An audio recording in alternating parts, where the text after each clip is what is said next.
Welcome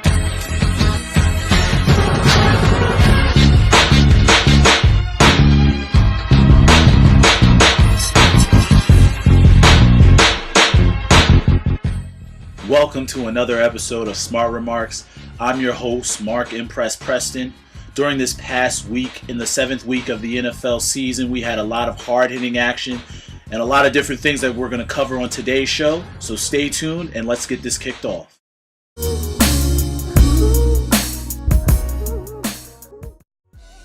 Now for our Mark Men segment. You know, with Halloween being just about a week away, I don't know if you believe in myths or jinx. I know I don't, but suspiciously, this man, Calvin Johnson, the player on the cover of Madden 13, has gone missing. The highest most paid player in the NFL has yet to score a touchdown. What's up with that? And Mario Williams too. Buffalo's defense has been horrible and he has done nothing. Now he has the wrist injury, so who knows how that's going to affect his season. But he's also the highest paid defensive player, so a lot of players and a lot of teams not getting a lot of bang for their buck. So I suggest if you're go trick-or-treating as Megatron, don't expect to score any goods because he hasn't done it on the field. Okay, jumping into Smart Remarks Funky Bunch for the NFC. At the number 5 spot, we're going to take a Lambeau leap of faith, going with the Green Bay Packers. Aaron Rodgers playing terrific quarterback, playing like the best quarterback in the NFL, like I know he is. But the injury to Charles Woodson is going to affect this team, but hopefully the Green Bay offense can hold it down for a couple of months while Woodson's out. And at number 4, gotta have the Minnesota Vikings. All they do is simply continue to win, continue to feed Adrian Peterson the ball and play great defense. Harrison Smith, the rookie safety, is playing great right now, probably defensive rookie of the year in my eyes. Number 3, gotta have the New York Giants. Eli once again with late fourth quarter magic. That defensive line is playing vicious, and the Giants have the same formula going for them that won them the Super Bowl 2 times in the past 4 seasons. At the number 2 spot, I have the Chicago Bears. Jay Cutler, that defense, they're doing just enough to win games, and it's only a matter of time before Devin Hester really takes over a game from the special teams perspective. And at number 1, even though they were on the bye week, they are still undefeated. Matt Ryan and the Atlanta Falcons. Tony Gonzalez having a career year. Julio Jones, Roddy White, those guys, and Matt Ryan in the passing game, so prolific, so dangerous.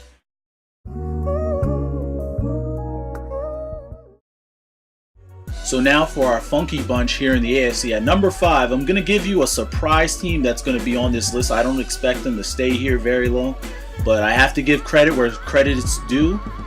The Miami Dolphins have played well enough to be on this list. I don't know how they've been doing it. Reggie Bush has been outstanding. This Dolphins team seems to be playing for Joe Philbin right about now. And at the number 4 spot, I have the Denver Broncos. Peyton Manning. It's further into the season, he's going to get a lot stronger with the arm. He's going to get more comfortable with the weapons around him, and pretty much he's going to do all the heavy lifting in Denver. And at number 3, still got the Patriots. Tom, terrific.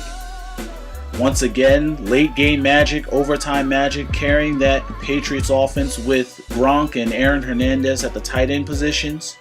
At number 2, even though they took an incredible beatdown, still got to give the Ravens the respect they deserve. I think it's just going to be a little blip. I think the Ravens will take care of business the next couple of weeks in the NFL, continue to get healthy and continue to get stronger as a team. And at number 1, the Houston Texans. What an impressive win, both sides of the ball over the Ravens. Matt Schaub, Owen Daniels at the tight end spot, Kevin Walter contributing. That defense was all over Joe Flacco. And if they keep this up, even without Brian Cushing, they can look to perhaps upset the Ravens as coming out of the AFC.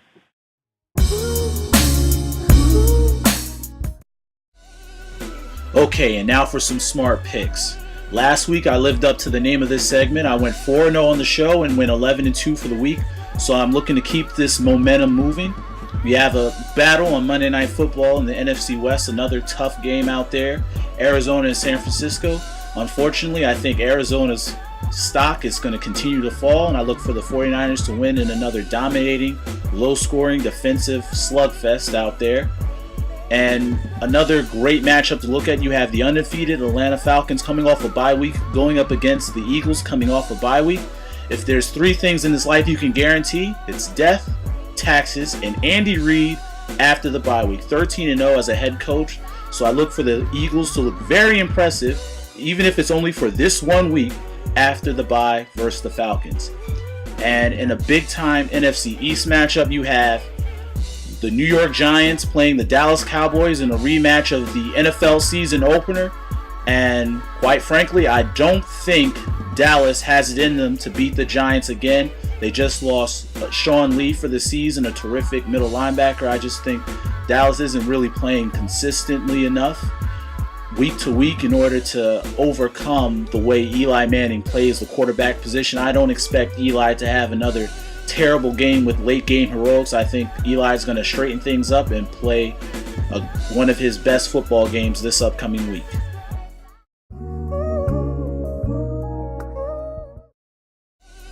Okay, so we're halfway through the season just about, and one question I had to ask myself: who really is the front runner so far for MVP?